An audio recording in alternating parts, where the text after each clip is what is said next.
61 ans après l'indépendance de la République démocratique du Congo, pour quel bilan? Nous allons en parler dans cette émission avec l'invité de cet après-midi, mais aussi 61 ans après. Est-ce que la RDC est toujours sous les néocolonialismes ou comment? Tentative de réponse dans cette émission, édition spéciale de l'émission Les Rendez-vous avec notre invité qui est déjà dans nos murs, Monsieur Norbert Yamba Yamba, analyste politique, mais aussi cadre au sein du parti présidentiel qui est UDPS. Monsieur Norbert Yamba Yamba, bonsoir. Bonsoir. Joyeuse fête de l'indépendance. À vous. Pareillement. Je suis très heureux que je sois l'invité pour cette belle journée. Encore qu'il faut la rendre véritablement belle. Parce que jusqu'à preuve du contraire, les retombées ne sont pas encore perceptibles. Il faut donc s'engager dans la direction de faire cette journée la vraie journée, où tous les Congolais trouvent leur compte. Il me semble que ça reste un défi et nous avons la responsabilité de faire le bilan aujourd'hui pour permettre aux uns et aux autres de s'engager dans une direction telle que le Congo soit véritablement notre pays. Ça, c'est une bonne chose. Donc, puisque vous avez ouvert la brèche rapidement, alors quel bilan dressez-vous en ce qui concerne l'indépendance de la République démocratique du Congo, 60 ans après, 61 ans après? L'indépendance, d'abord, c'est la liberté pour un peuple, pour une société, pour un territoire, pour un pays qui a été ligoté, qui a été ligaturé, qui a été emprisonné, de retrouver sa liberté et de s'engager pour son développement. L'indépendance du Congo, qui aujourd'hui compte 61 ans, c'est une indépendance qui n'est pas indépendante. C'est-à-dire? C'est-à-dire qu'en fait, nous avons été colonisés. Et puis après la colonisation, on a dit qu'on nous a libérés. Mais avant la colonisation, ceux qui sont venus nous coloniser nous ont trouvés avec un mode de vie, avec un cadre de vie, avec des valeurs, avec un certain nombre de pratiques qui, véritablement, nous ont accompagnés durant des millénaires pour notre progrès. Mais quand ils sont venus, ils nous ont dit, il faut arrêter avec ça, il faut plutôt faire comme nous, et ils nous ont mis dans une sorte d'école civilisationnelle. Lorsqu'ils sont partis en disant qu'on vous donne l'indépendance, alors au lieu que nous puissions répondre de ce qu'on était avant, les valeurs qui étaient les nôtres, toutes les différentes pratiques, les usages de notre société, ah non, nous avons abandonné. Nous avons considéré que celui qui est arrivé, c'est lui qui a l'idéal civilisationnel, c'est lui qui est le modèle référentiel, c'est lui qui est l'unité de mesure. Et donc, nous avons la responsabilité pour avancer de les suivre. Et nous les suivons, 61 ans, zéro. Zéro. C'est zéro simplement parce que ce soit le système sanitaire, c'est toujours importé. Le système politique, toujours importé. Le système économique, toujours importé. Le système culturel, toujours importé. Donc nous ne sommes plus ce que nous sommes, mais nous sommes ce que les autres voudraient que nous soyons. Et donc un arbre, fitiel mbagouba, lorsqu'il n'a pas de racines, il tombe. Donc nous n'avons pas l'indépendance. Nous n'avons pas des pieds sur terre. Nous n'avons pas aucune spécificité. Et donc, 61 ans pour rien. Il faut donc que la réflexion commence pour que nous puissions réellement chercher la vraie indépendance. C'est très important. Comment la trouver? S'il faut aller secteur par secteur, puisque vous venez tout à l'heure d'évoquer secteur par secteur, politiquement d'abord, qu'est-ce qui a changé et ce qui n'a pas changé? Vous savez, à l'époque, nous avons vécu ce qu'on appelle des royaumes, des empires. Mais on faisait la cohabitation. Vous allez par exemple au Kasaï central, l'ancien Kasaï occidental, non mais Kasaï actuellement, vous allez trouver les Kouba, les Bakuba. C'était un royaume. Vous allez par exemple au Kivu, on appelle ça les Bami, des royaumes, des empires, etc. Nous avons vécu dans une confédération de royauté. Nous avons vécu dans une cohabitation. Et nous avions un modèle de vie, un modèle de gouvernance. Allez à Lumbashi, là où se trouve dans la chefferie des chefs Mounongo. Ils ont un mode de vie, ils ont un mode de gouvernance, ils ont un certain nombre de valeurs sur le plan politique. Mais quand l'Occident est arrivé, et donc on a tout abandonné pour faire comme l'Occident. Et maintenant que nous sommes habitués à faire comme l'Occident, à construire une république, avoir des partis politiques, mener la démocratie, mettre en place des gouvernements des technocrates, mettre en place des institutions de la République qui, du reste, est une donne importée, jusqu'à aujourd'hui, il n'y a pas de solution. Le système politique est à divergence, est à discordance, est à distanciation, même est à au régime divorce. de Félix Tshisekedi, le même au régime actuel de Félix Tshisekedi? Je pose le problème de manière générale.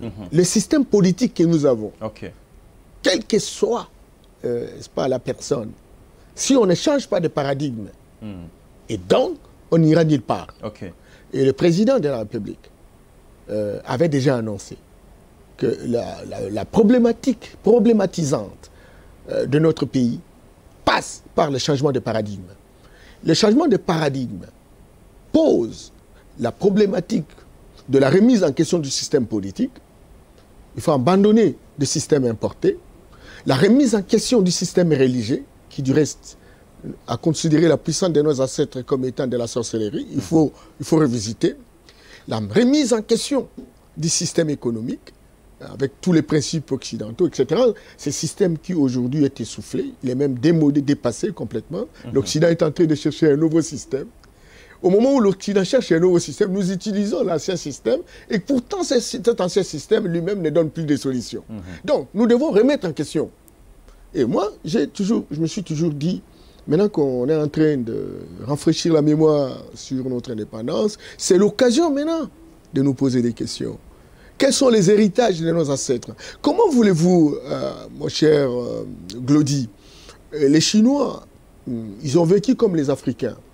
4000 ans de civilisation, grande puissance mondiale, au même titre que l'Afrique. L'Afrique, 35 siècles avant Jésus-Christ, mais c'était la plus grande puissance. Vous voyez, puissance économique, puissance scientifique, puissance culturelle, puissance politique, etc. Militaire aussi. Et alors maintenant, nous avons été vaincus, c'est ça. Et aujourd'hui, nous devons nous poser des questions pour dire qu'est-ce qui a fait hier que nous soyons puissants et qu'aujourd'hui nous soyons vaincus. Et nous avons tenté, on nous a dit non, non, non, il fallait une nouvelle civilisation. Et nous avons pratiqué la civilisation qui nous a été amenée. Mais il n'y a pas de résultat. Mais alors maintenant, qu'est-ce que nous faisons? Tentons l'expérience. Posons-nous la question des héritages. C'est la qualité des hommes qui pose un problème ou comment? Les hommes ont été fabriqués dans un système tel qu'ils ne peuvent rien faire. On a des universitaires aujourd'hui, on a dit non, en 1960, on n'avait que 13 universitaires. Certainement qu'on en a des millions aujourd'hui. Quand vous regardez même quelqu'un comme ça, il est universitaire, mais il n'a même pas conscience qu'il est universitaire. C'est qu'on a formé véritablement des hommes perroquins qui font le récital des cahiers, qui ne font que réciter les syllabis, et qui produisent parfois des livres, mais des livres qui n'ont aucune plus-value. On les appelle des commentateurs scientifiques. Et donc, nous n'avons vraiment pas d'intellectuel, parce que l'intellectuel, c'est quelqu'un qui a des grandes idées de son environnement, mais qui s'engage à transformer son environnement. Or, nous avons plus des perroquins, des abrutis fondationnels, et qui, visiblement, ont écrit des livres, ont écrit des articles, qui ont servi peut-être à des promotions. On est limité, en quelque sorte. On est limité parce qu'on n'a pas du génie. Regardez, regardez. Qui a fabriqué cette chaise? Pour fabriquer la chaise, il faut en avoir au niveau de la pensée, au niveau de l'idée, etc. Pour fabriquer ces génies-là, sans être à l'université, sans aller à l'école, les gens en avaient. C'est comme ça qu'ils avaient des endroits, des tabourins pour s'asseoir. Ça, c'est l'esprit dédié qui est dans l'homme, incarné dans l'homme. Parce que l'homme est le dépositaire de l'esprit dédié. Et cet esprit dédié a été anéanti par ceux qui sont venus pour permettre à ce que nous puissions véritablement travailler pour eux et que toutes nos ressources naturelles puissent servir pour eux. Eh bien, ils nous ont dit que tout ce que vous aviez comme spiritualité, c'est-à-dire l'esprit de Dieu incarné dans l'homme, cet esprit qui est allé de génération en génération, parce que Dieu a déposé dans l'homme un certain nombre de valeurs, un certain nombre de génies. Et donc, ces valeurs-là se transmettent de génération en génération. Maintenant qu'ils viennent, il dit, au lieu de nous aider naturellement à grandir par rapport aux valeurs qui sont les nôtres, ils ont apporté d'autres valeurs qui soient contraires avec nos valeurs. Et nous dire, au regard de leur religion, que toutes nos valeurs ancestrales sont des valeurs diaboliques, sataniques. Nous avons tout abandonné et nous avons abandonné le génie. S'il vous plaît, cher Glody, lorsque vous allez dans le village de Pygmée, vous allez trouver des médecins traditionnels, des gens qui sont spécialisés à traiter la tuberculose, les gens qui sont spécialisés à traiter le diabète, la tension, les hémorroïdes, etc. Même dans les villages des Bantous. Mais ils n'ont jamais été à l'université. Ils ont pratiqué toutes ces techniques avant l'homme blanc, avant que l'homme blanc n'arrive. Où est-ce qu'ils ont eu ces génies? C'est ce contact avec Dieu. Lorsqu'il a créé la terre, il a créé des espaces, il a donné une dose d'intelligence à l'homme. Parce que comme ça qu'on a tendance à dire, l'homme est à l'image de Dieu. L'esprit de Dieu est venu être déposé chez l'homme. Et c'est l'homme qui est l'émanation. Pour produire quoi? Pour produire tout ce que nous voyons. Regardez, nos ancêtres construisaient des maisons où habiter. Est-ce qu'il y a eu des architectes? Quand vous allez en forêt, vous êtes au village, mais écoutez, il y a telle feuille qui peut servir de toiture, telle autre ne peut pas servir de toiture. Qui leur a dit ça? Qui leur a dit que le palmier a des noix de palme qui peuvent donner de l'huile? Et cette huile-là n'est pas du poison. Qui leur a dit ça? Quel type de recherche ils ont fait? C'est ça l'incarnation de Dieu dans l'homme. Regardez, même dans nos villages, on connaissait la pirogue, non? On fabriquait la pirogue. Et ce n'est pas n'importe quel arbre qu'on peut fabriquer la pirogue. Qui leur a donné cet esprit-là? C'est l'esprit de Dieu. Qu'il a donné à chaque espace. Il a donné aux Occidentaux, aux Européens. Excusez. Oui, il a donné aux Européens. Il a donné aux Asiatiques. Il a donné aux Africains. Que je vous donne cette intelligence-là. Partagez cette intelligence de génération en génération. Ça s'appelle la spiritualité. L'intuition de pouvoir maîtriser son environnement et de le transformer. Et alors maintenant, quand ils arrivent, ils nous neutralisent en disant « ça, c'est diabolique, il faut abandonner ». Et donc, le seul peuple au monde qui ne se réfère plus à ses valeurs, qui n'a plus son génie propre, c'est le peuple africain, qui est devenu asiatique à travers le Bouddha, qui est devenu européen à travers le christianisme et le judaïsme, qui est devenu arabe à travers l'islam, etc. Donc, notre spiritualité a été bouffée, démolie, déconstruite, chamboulée, au point où nous n'avons plus de pieds sur terre, nous n'avons plus de racines, nous n'avons plus de particularisme, et donc, nos 60 ans d'indépendance, peine perdue. Alors, si je vous comprends bien, donc il y a une question que je voulais vous poser tout à l'heure, M. Norbert Yamba-Yamba, laquelle question consiste à savoir si aujourd'hui on est capable de tout faire, mais on est étouffé par la communauté internationale, par les étrangers, disons ça comme ça, d'où carrément la RDC est un pays extraverti en quelque sorte. Mais ce n'est pas en quelque sorte. C'est pas en quelque sorte. Vous avez des idées de transformation ici non produits comme le cobalt, comme le coltan, comme l'or, compagnie, etc. Nous en avons ici. Mais nous en avons. Et nous en faisons quoi? Il faut regarder quel est le degré des contributions dans notre budget. C'est zéro. Mais qui viennent chercher ça? Vous avez les Chinois, il faut aller à Lumbashi, il faut aller à Kolwezi, il faut aller à Kibali-Touri, au Touélé, aller partout. Ils ont assiégé tous ces étrangers-là. Ils prennent, ils s'en vont.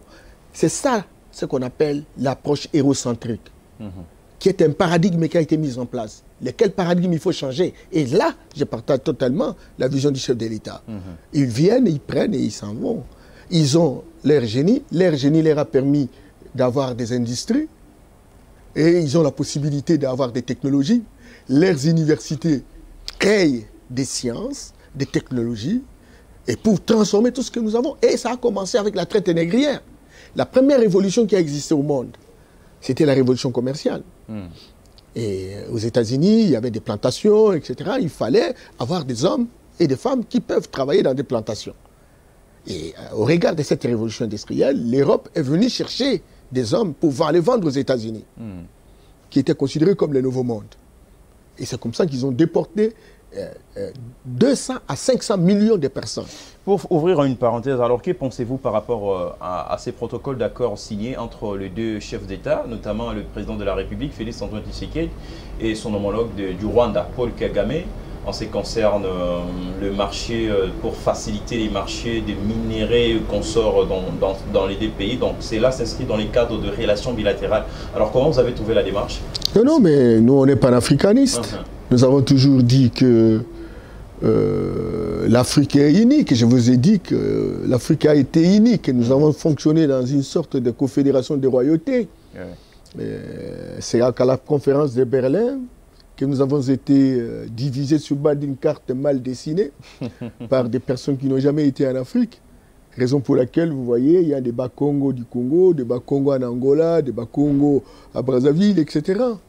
Mais c'est un même peuple. Comment on a divisé, on n'a même pas tenu compte de toutes ces appartenances culturelles, etc.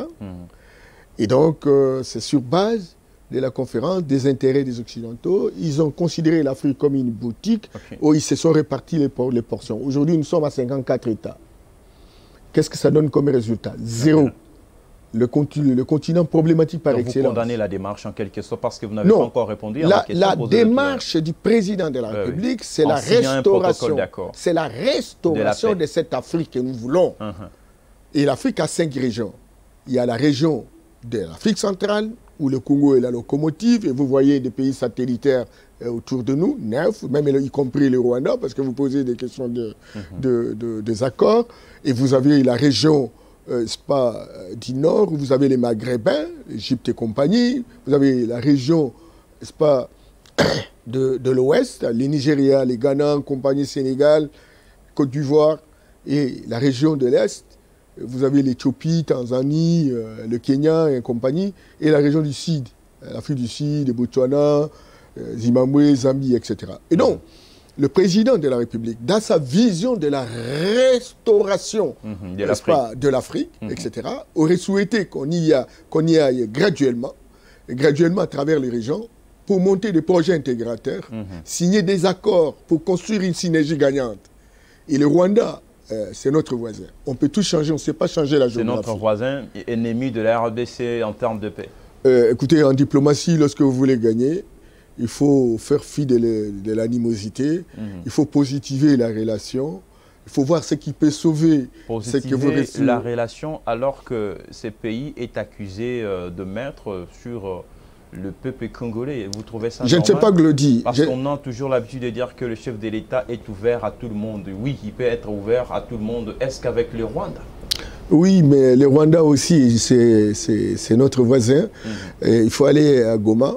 Tu vas voir combien de Congolais vont à Gisenyi au Rwanda chaque jour pour faire les activités commerciales avec le Rwanda. Vous allez voir combien de Rwandais viennent au Congo. De la même manière, lorsque vous êtes à Bukavu, donc combien de Congolais partent au Rwanda? Il y a des jours bien déterminés pour aller, par exemple, au marché de Butare, au marché de Kigali, au marché, par exemple, de Tchagougou. Et combien de gens du Rwanda qui viennent chez nous? Aujourd'hui, avec cette milice en vogue, ADF, etc., il y a insécurité dans les villages. Il y a une délocalisation des villageois. On ne travaille plus l'agriculture. Nous sommes dans une situation de carence. Mais écoutez, le marché de Bukavu, le marché de Goma, c'est nourri par la production du Rwanda. Donc, nous avons, sincèrement, intérêt, naturellement, quelle que soit l'ampleur des problèmes, que nous puissions construire des passerelles de relations avec le Rwanda, avec l'Ouganda, avec le Burundi, pourquoi pas la Tanzanie, la Zambie, compagnie, etc. Et donc, nous avons intérêt, sincèrement. Tu ne peux pas imaginer, cher Glody, quand vous arrivez au Rwanda aujourd'hui, vous êtes à Goma, à la frontière, il y a des machines d'extraction de gaz méthane qui se trouvent dans les lacs Kivu. Et vous savez, la longueur de lac Kivu, qui est la partie qui appartient au Congo. Mais les Rwandais exploitent déjà le gaz. Le gaz qui est utilisé à Goma, à Bukavu, ça commence même à venir à Kinshasa. C'est le gaz qui vient du Rwanda. Ça fait combien d'argent? Ça fait combien d'argent? Mais écoutez, nous avons le même lac. Et si nous étions en bonne relation, s'il y avait des accords de coopération, et donc on ferait une seule société fédératrice, mais une intégration. Excusez, la c'est très important. Des Nations Unies, allez-y rapidement. Et donc, on aurait une seule société. C'est un peu comme, par exemple, le cuivre avec la Zambie. Mais la RDC, c'est un État côtier, mais qui n'exploite absolument rien, M. Norbert Yambaya. Mais je vous ai dit que la colonisation continue, l'indépendance n'est pas là, parce que le paradigme occidental est fondé sur l'extraversion. Ça veut dire produire et amener le brut chez eux, où ils ont des industries, et c'est là qu'ils vont créer de l'emploi, c'est là qu'ils vont créer des richesses, c'est là qu'ils vont s'occuper véritablement de la situation de leurs concitoyens. Très bien. Mais nous, on reste, on a des yeux que pour plaire, on ne peut rien faire. Il faut donc changer le paradigme. C'est comme ça que l'Occident, pour ne pas nous donner libre cours, l'opportunité de changer le paradigme, il a mis en place des outils de contrôle et de domination. On nous a amené les médias. Les médias nous montrent que c'est l'Occident et l'unité de mesure. Et tout ce que fait l'Occident, c'est ce qui est bon. La preuve, c'est que quand vous allez dans des provinces, dans des pays francophones, vous allez voir des grands panneaux RFI, des grands panneaux France 2, des grands panneaux, je ne sais pas, France 2 ou France 24, etc. Mais vous ne voyez pas des panneaux de France Africa 24. Vous ne voyez pas des panneaux de Voice Africa. Vous ne voyez pas des panneaux de Télé 50, etc. C'est ça le grand drame. Et ils ont mis en place, outre, n'est-ce pas, les médias, les ONG qui travaillent pour nous endormir, etc. Combien d'ONG travaillent? Allez à Goma, plus de des centaines d'ONG. Quelle est la masse monétaire en circulation par rapport à toutes ces ONG? C'est plus d'1 milliard de dollars. Mais ce n'est même pas connu par le gouverneur de province. Et ces ONG, excusez, ces ONG ne construisent même pas. Ils louent des maisons. Et d'ailleurs, ces maisons louées sont rendues plus chères. Et alors maintenant, ce sont ces ONG qui nous disent, écoutez, il ne faut pas exploiter le pétrole dans les parcs de Virunga. C'est un patrimoine mondial. Waouh, patrimoine mondial. Les Américains sont devenus ce qu'ils sont. Les Russes sont devenus ce qu'ils sont. Les Iraniens, tout le monde a profité de leur pétrole. Dieu nous donne le pétrole. Il dit, prenez votre pétrole et vous pouvez l'utiliser naturellement. Et vous dites non, c'est un patrimoine mondial. Et alors maintenant, la richesse des Américains, la richesse des Russes, la richesse de tous ces gens qui prétendent aujourd'hui être des grandes puissances au travers du monde. Et donc, voilà comment nous, on est toujours. Et vous allez voir, les ONG, les ONG environnementalistes, ils prennent une déclaration, on a détruit la terre, on a détruit. Tout simplement parce que nos ONG locales doivent recevoir des petites sommes, etc. Au-delà de ça, il y a ce qu'on appelle les cercles mystiques, ésotériques et philosophiques. Aujourd'hui, pour contrôler l'élite politique africaine, donc il faut des cercles, ce qu'on appelle des associations mystiques, comme maçonnerie, franc-maçonnerie, Rose-Croix, Lios Club, Maïkari. Maintenant, il y a une compétition avec les Asiatiques. Les Asiatiques ont appris comment nous dominer comme l'ont fait les Occidentaux. Et donc maintenant, nous sommes un terrain de prédilection où les Asiatiques et les Européens... Tout le monde cherche son intérêt à lui. Justement. Et donc, nous n'avons aucune indépendance. Tous les systèmes des Nations Unies, OMS, vous avez suivi, avec le Covid-19, le directeur général de l'Organisation mondiale de la santé, qui lance le message pour dire que le pire va arriver en Afrique. Imaginez. Le pire va arriver en Afrique. Pourquoi seulement en Afrique? Oh non, l'Afrique. Il y aura 4,5 milliards de personnes en 2100. Aujourd'hui, les gens sont en train de planifier la mort. Avec tous les ingrédients irrélatifs, etc. Donc, chers amis, on est indépendant, mais je vous dis, indépendance, véritable indépendance, non. C'est une indépendance de façade, une indépendance des papiers, une indépendance que nous devons construire.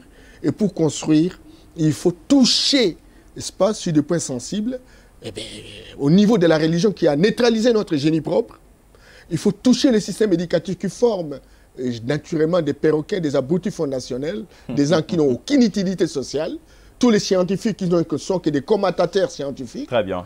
Voyez, il faut toucher également sur le système politique qui ne donne rien, parce que ce système nous pousse seulement à avoir des guerres et des guerres après les élections, etc. Ça, c'est une bonne chose. Ça, c'est une bonne chose. Vous pensez, chers téléspectateurs, nous sommes en train d'analyser en ce qui concerne les 61 ans de l'indépendance de la République démocratique du Congo, avec comme invité M. Norbert Yamba-Yamba, qui est en train d'analyser. Pour lui, donc ce n'est pas la vraie indépendance, donc vous connaissez, hein, donc vous comprenez, donc nous sommes en train d'apprendre, vous aussi vous êtes en train d'apprendre donc la leçon émise par M.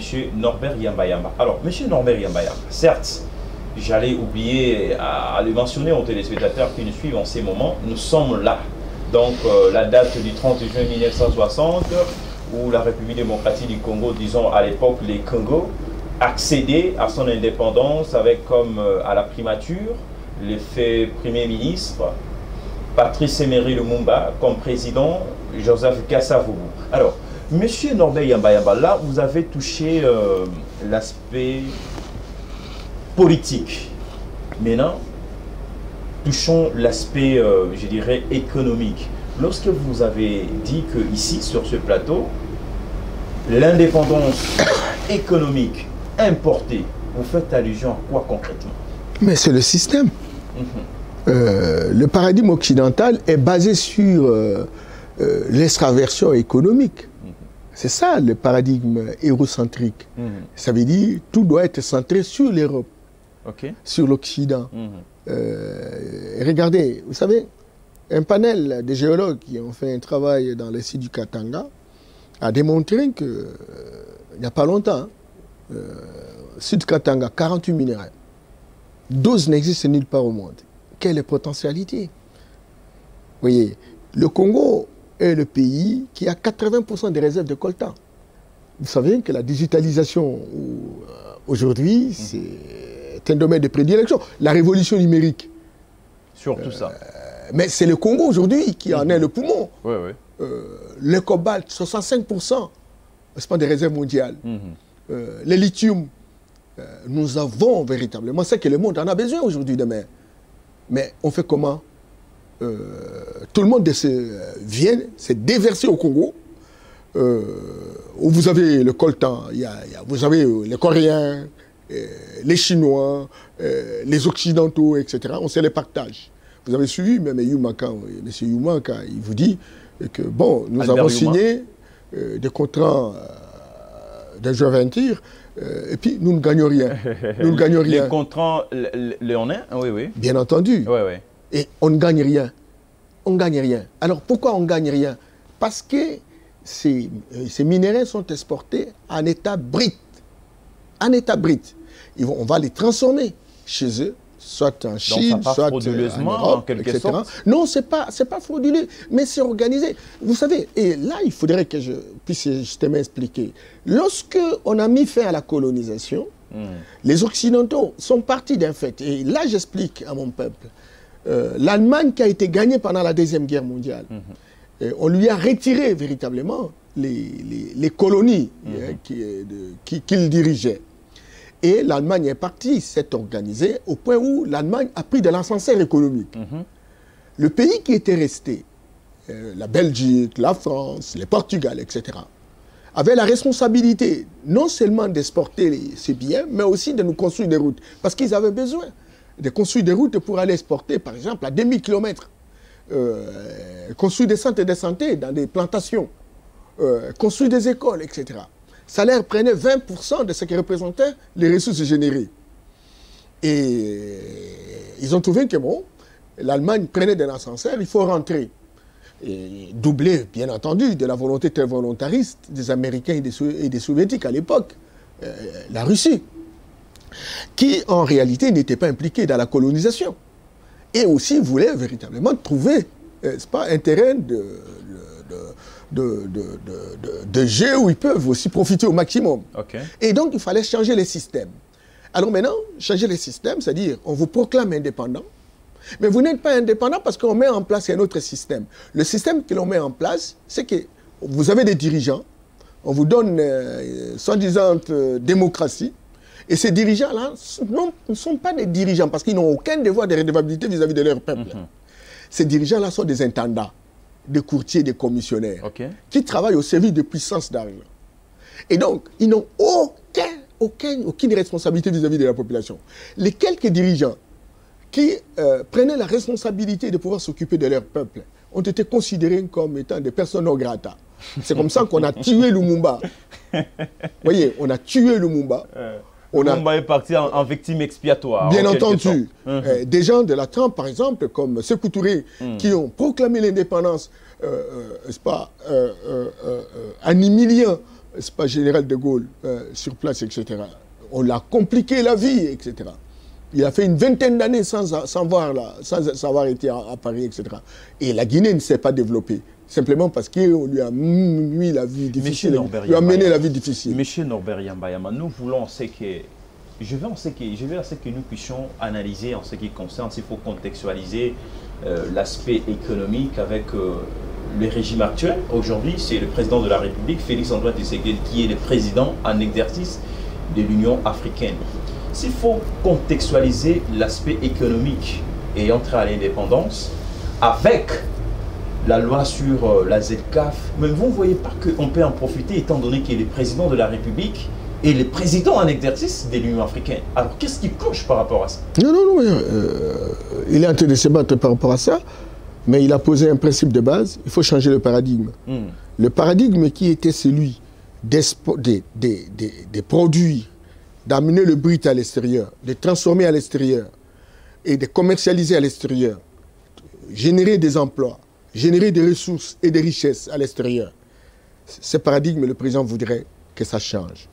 Qu'on mette en place un paradigme fondamentalement africain, la renaissance africaine, qui va permettre une certaine coopération de développement. Ce qu'on appelle la coopération gagnant-gagnant. C'est vrai qu'aujourd'hui, l'Occident, comme les Asiatiques, ont plus de moyens, de capitaux que nous.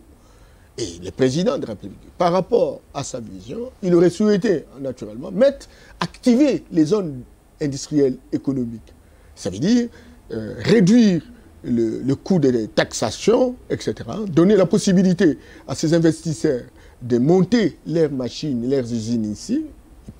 Ils peuvent extraire nos minéraux, nos ressources naturelles. Ils peuvent les transformer ici. Ils peuvent aussi commercialiser. À ce moment-là, le Congo va bénéficier en termes d'emplois générés localement parce que les jeunes Congolais trouveront du travail. Deuxièmement, le Congo trouvera également de revenus sur base des taxes qu'il faut véritablement payer par rapport à ces investisseurs, etc. Et donc, le Congo également, il faut voir un peu toutes ces sociétés qui fonctionnent. Ils arrangent même des routes, etc. Et vous avez le code minier comme le code forestier donne des avantages socio-économiques à des zones de provenance pratiquement de toutes ces ressources, etc. Donc, si on travaillait dans la perspective de changer le paradigme pour que ces choses se réalisent ici, on va créer une chaîne de valeur ajoutée. Une usine de production, une usine de transformation, une usine de commercialisation. Et à ce moment-là, à chaque niveau, on crée de l'emploi, on crée des ressources et nous avons véritablement de l'argent qui nous permettent de pouvoir construire des routes, construire des écoles, construire des hôpitaux, etc. Aujourd'hui, nous n'avons pas de l'argent. Nous n'avons pas de l'argent. Est-ce qu'il a fait manquer l'argent je voudrais... Avec des ressources naturelles que nous avons ici dans ces pays. Quelles ressources naturelles? Les minéraux sont là. Quels minéraux? Les minéraux sont là, monsieur Norbert. L'économie, c'est une science qui étudie, c'est la gestion des ressources rares. La gestion des ressources rares met en confrontation des notions importantes. La notion de potentialité et la notion de possibilité.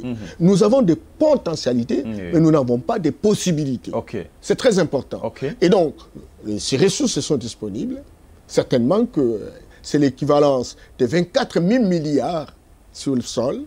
Et donc, il n'y a que des gens qui ont de l'argent, des gens qui ont des capitaux, qui viennent et ils en profitent. Vous avez suivi les discours du président de la République à Kolwezi. Il a dit, mais c'est pas possible. Je n'ai vu aucun hôpital, aucun centre de santé. Ah mais non, allez J'ai pris le véhicule, le bus de Lubumbashi jusqu'à Kolwezi. L'endroit, j'ai perdu cet endroit où on est... Manika? Non. Mwangej? Non. Il y a un endroit là où on exploite... Toujours à Kolwezi? Non, le long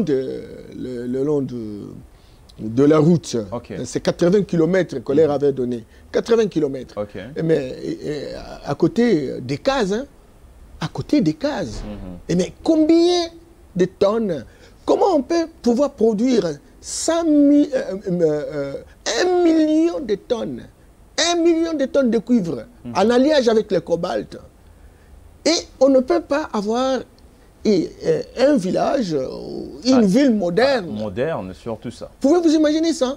Et ça devient un problème réel. Et le président de la République, maintenant, non seulement on doit revisiter le code minier, mais on doit revisiter les contrats. Vous ne pensez pas que c'est la nonchalance, encore moins la léthargie des gouvernants en quelque sorte? Mais je vous ai dit que les gouvernants sont là pour travailler, mais les gouvernants ont fonctionné plus comme des intendants, les protecteurs des ressources, des puissances d'argent, en solidarité intergénérationnelle. C'est-à-dire, en fait, leur génération future, nous sommes en train de protéger nos ressources pour eux. Tu vois? Et nos dirigeants qui marchent en concordance avec cette vision de pouvoir protéger ce qui appartient aux Occidentaux, chez nous, ces dirigeants-là restent pendant longtemps. Mais les dirigeants qui viennent pour dire, oui, vous exploitez, mais pourquoi vous ne pouvez pas transformer ici? Parce que nous avons des jeunes gens qui n'ont pas de travail. Vous voyez le Congo-Kinshasa, nous avons aujourd'hui, la moyenne d'âge, c'est 19 ans, même en Afrique. La moyenne d'âge, n'est-ce pas, de jeunesse en Europe, c'est 42 ans. Et la moyenne, sur le plan mondial, c'est 30 ans. Mais nous avons 19 ans. Et nous avons plus de 60% de jeunes. Alors maintenant, si notre génie, et c'est là justement que je reviens véritablement à la créativité et à l'imagination, moi je dis, notre génie que nous avons perdu, si nous avions le génie, eh bien, écoutez, nos universités auront des savants. Ici, il n'y a que des gens qui font les récitals des cahiers. Mais ces savants-là vont nous promettre de créer, par exemple, une usine de fabrication. Avec des syllabus périmés, dont les notions sont périmées. Mais ces notions-là sont fondamentalement occidentales.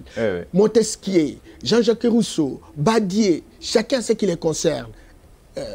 Einstein, etc. Chacun est né dans un endroit. Chacun est né dans un environnement. Chacun a réfléchi pour cet environnement-là. Nous avons des sociologues. Nous avons des politologues. Nous avons des juristes, etc. Nous avons besoin, aujourd'hui, plus que jamais, que les gens réfléchissent par rapport à notre contexte, par rapport à notre âge culturel, par rapport aux héritages de nos ancêtres.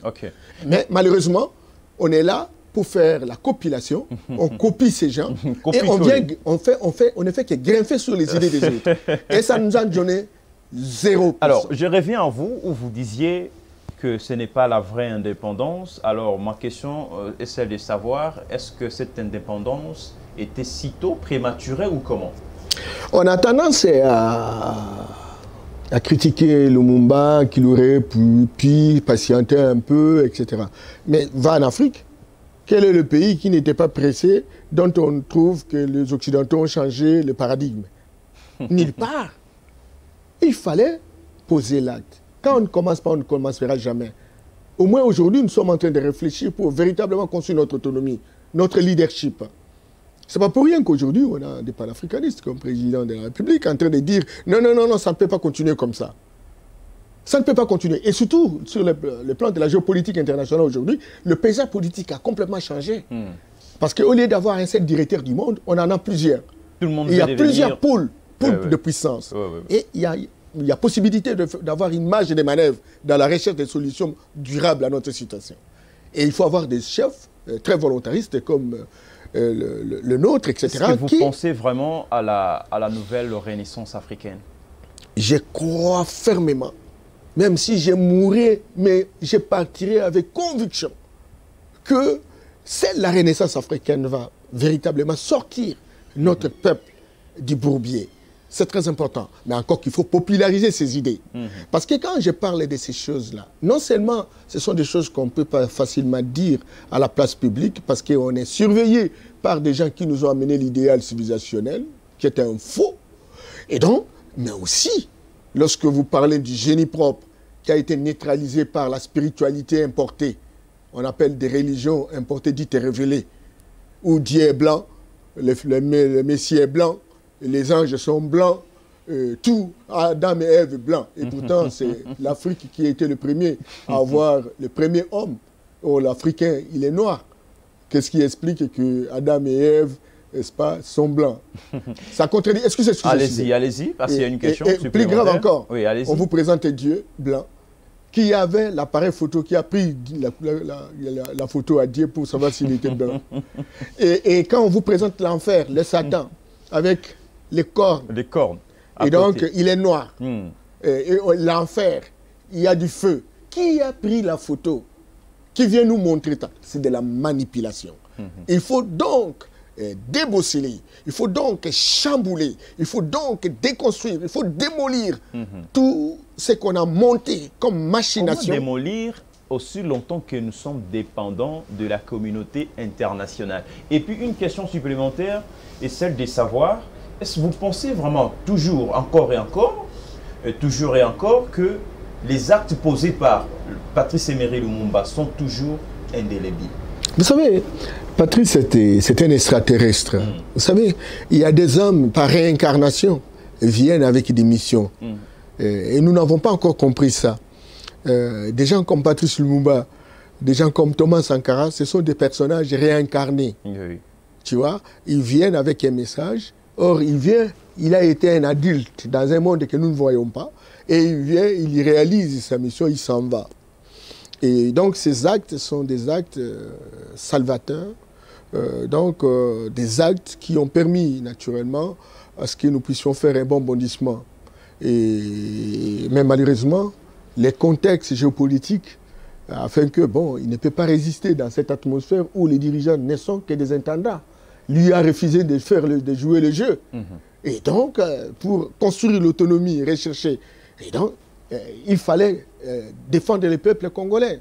Mais moi, j'ai horreur quand je pense à Patrice Lumumba, quelqu'un qui avait des enfants, tous étaient des jeunes, des enfants, et il dit « Je sacrifie ma vie pour l'indépendance du Congo, je sacrifie ma vie pour que les Congolais trouvent leur compte. » Mais quand je regarde aujourd'hui, depuis 61 ans, les Congolais ne reconnaissent plus les efforts qui ont été faits, des sacrifices qui ont été faits.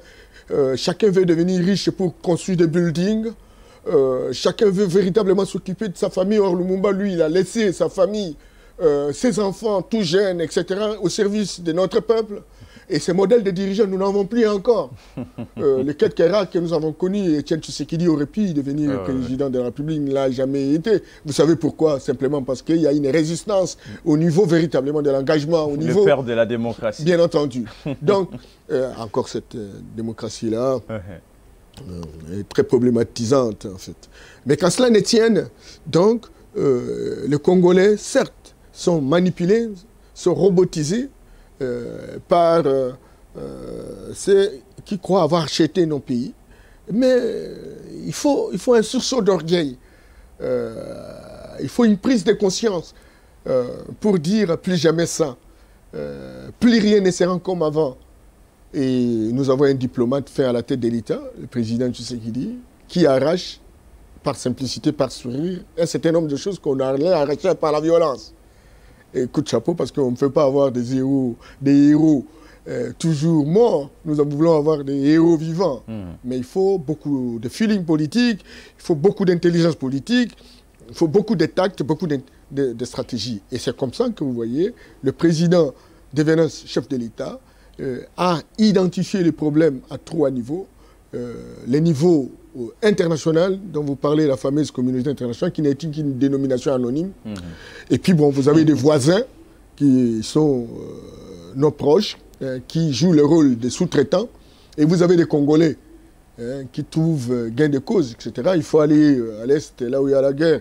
Vous allez vous étonner comment les gens ont de l'argent.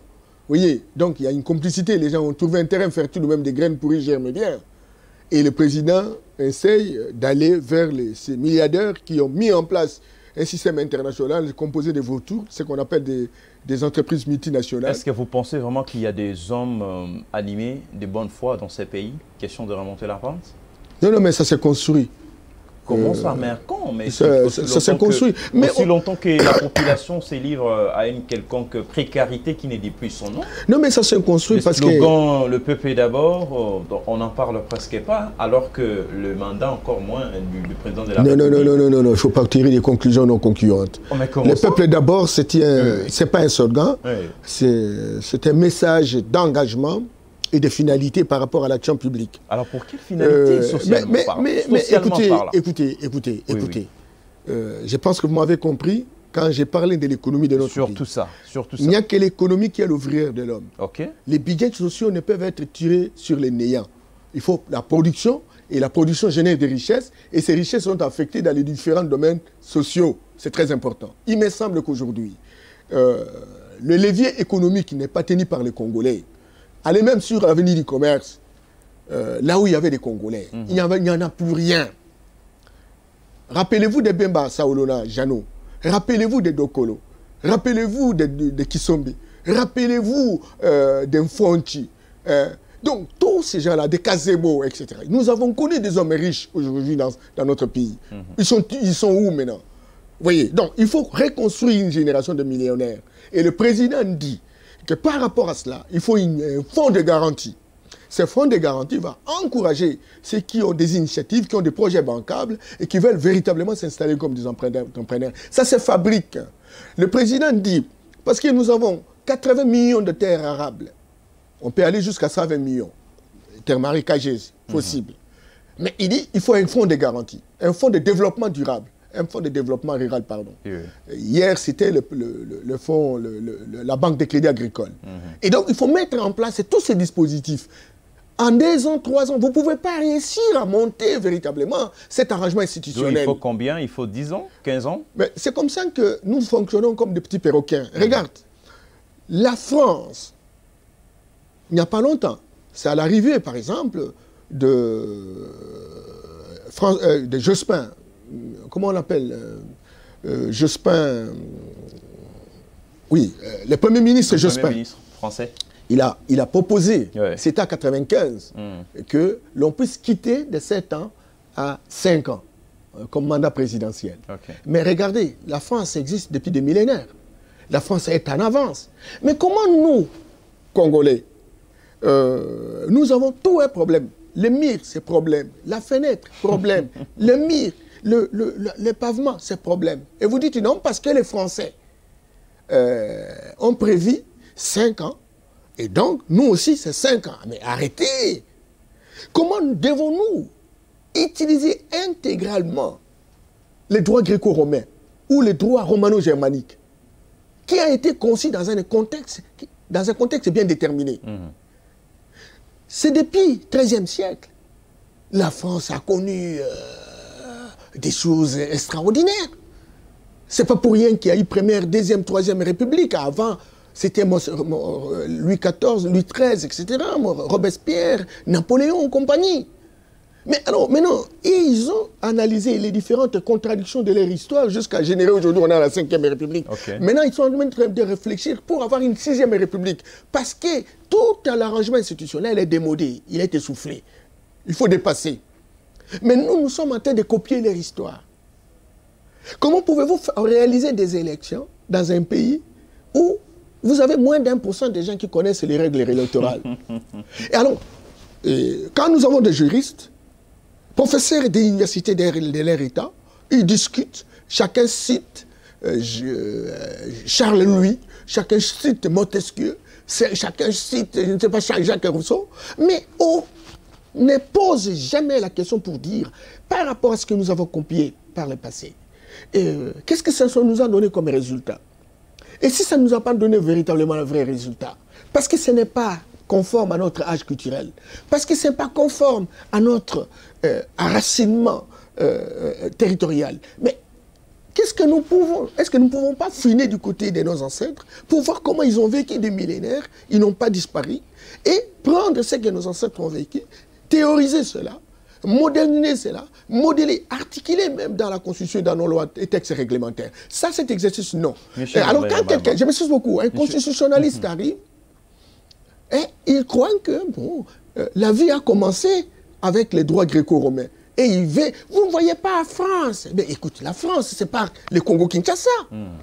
Écoutez, vous savez les Occidentaux, comment ils considèrent la Chine? Il n'y a pas de démocratie. Mais écoutez, la démocratie, la vérité en descend des Pyrénées, l'erreur au-delà, la théorie de la relativité. Aujourd'hui, il est démontré, même par l'ère savant contemporain, Edgar Morin, pour parler de la théorie de la complexité.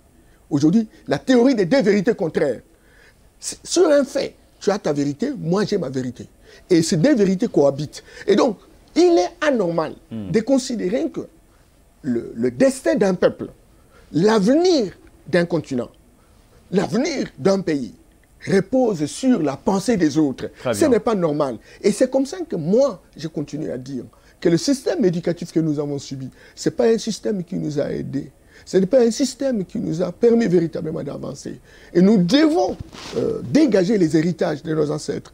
Où est-ce que, quand les Blancs nous ont trouvés, nous étions à quel niveau? Il faut fouiner là-bas pour savoir comment nous pouvons théoriser. Parce que les gens disent, mais c'est Yamba, est-ce qu'on va véritablement devenir des traditionalistes? Moi, je dis non.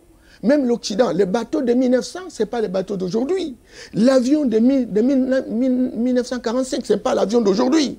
Et donc, la réflexion se fait, les recherches se fait, et on améliore au fil du temps. Ça, c'est bien. Je vous comprends très bien. Alors, vous êtes en train de déplorer les comportements de prédécesseurs, n'est-ce pas, dans la gestion de la chose publique, diplomatiquement, économiquement, politiquement. Alors, aujourd'hui, si Félix Tshisekedi passait, qu'est-ce que le peuple retiendrait de lui à l'espace de 3 ans? Nous avons vécu un pays en situation de déliquescence totale, un pays non géré, un pays où le peuple n'est pas représenté comme copropriété de la République, un pays où il y a privatisation de l'État par l'élite politique, un pays où l'enseignement est réservé, n'est-ce pas, aux gens qui ont des moyens, et ces moyens sont ponctionnés dans les ressources de la République. Nous avons vécu un pays qui, du reste, constitue les mamelles des Occidentaux.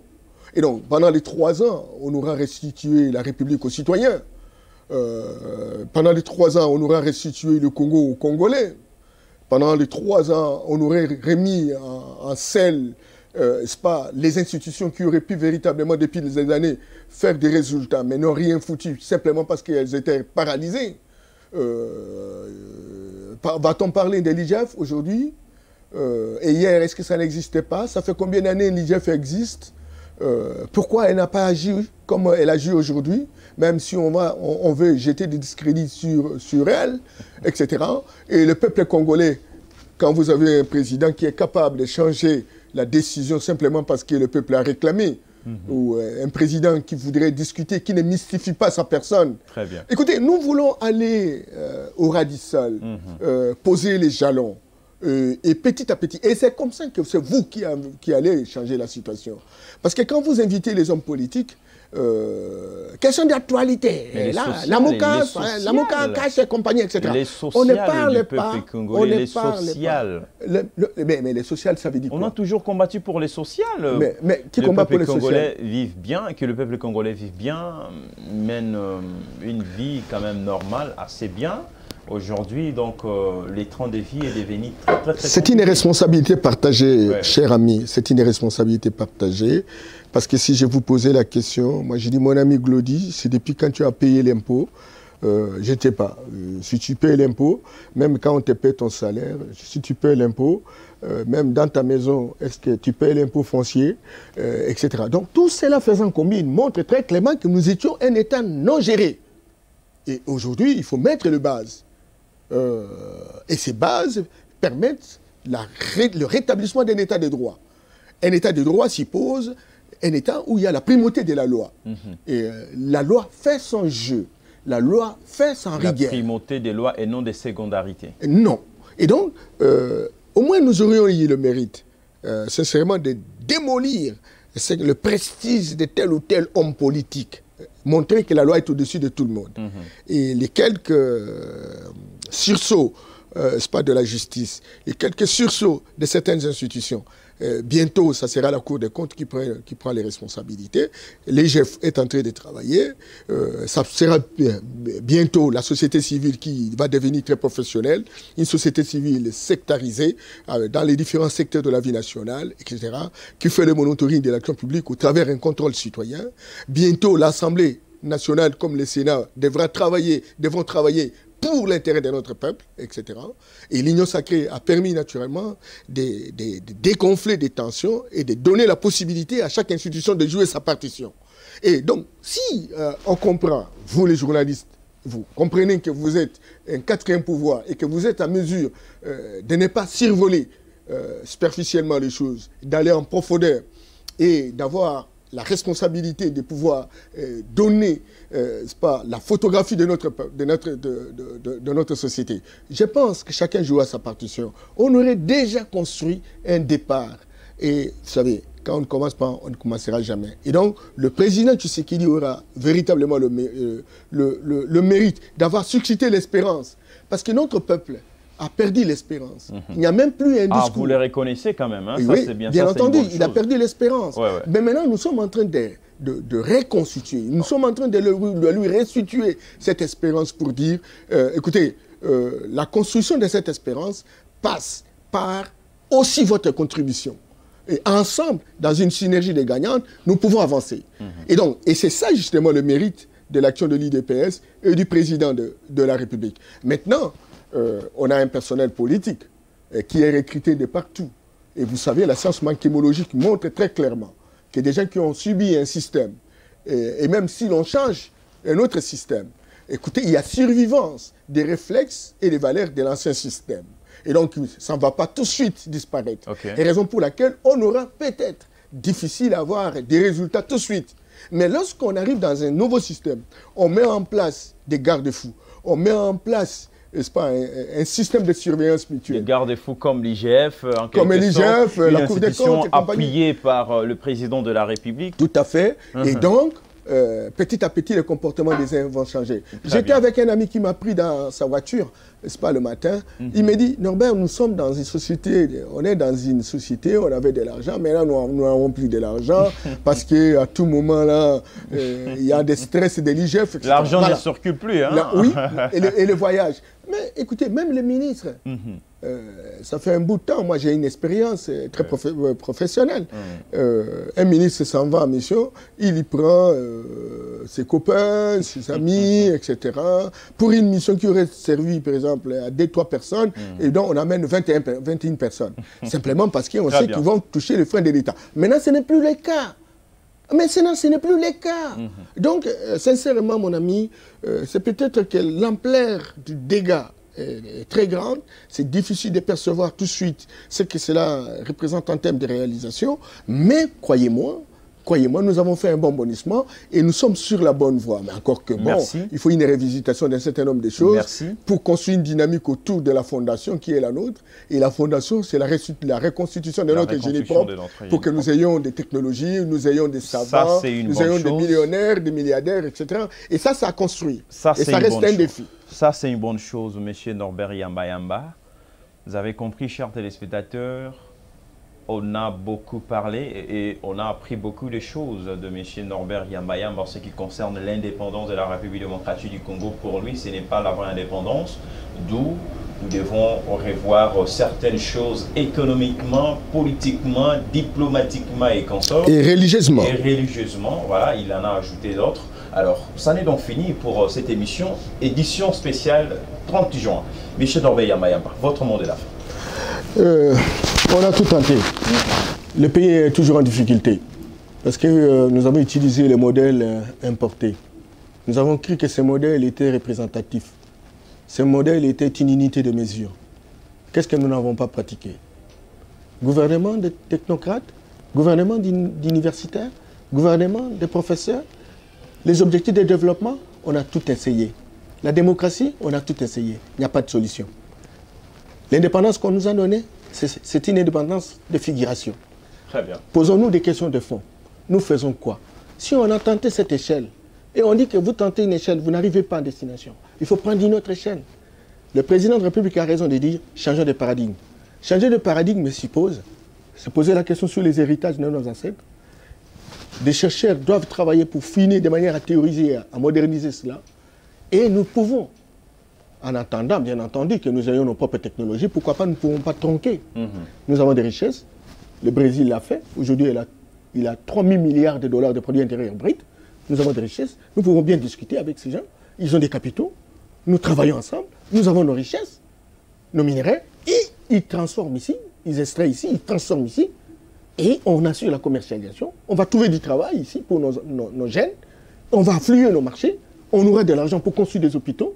On aura... Et comme tous les systèmes institutionnels seront basés sur un système de surveillance mutuelle, à ce moment-là, plus personne ne va prendre le risque de voler l'argent de l'État et chacun devra trouver son compte. Encore que la recherche s'installe et que le goût de mieux faire soit rendu opérationnel pour que nous puissions relever le défi. Et le vrai défi, c'est de lutter contre la pauvreté de notre pays. Ça, c'est une bonne chose. Ça n'est donc fini. Monsieur Norbert Yamba, merci de rehausser de votre présence dans cette émission.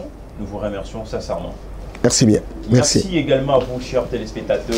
Donc, 30 juin, la date historique de l'indépendance de la République démocratique du Congo, à l'époque où les Congo, où Patrice Emery Lumumba, tant qu'un homme, qui a trouvé judiciaire, n'est-ce pas, de réclamer l'indépendance de notre pays. À la primature, il était oui. Et comme présidence, à la présidence, Joseph Kasavubu. Ça n'est donc fini. Merci à toi, Héritier Toumba, derrière les caméras, avec Elohim Kankongolo et Nzengo à la réalisation, Martin Bombo et Pichu Tubango. Alors, le rendez-vous est bel et bien pris pour la semaine prochaine. D'ici là, portez-vous bien. Au revoir et joyeuse fête de l'indépendance chez vous. Merci.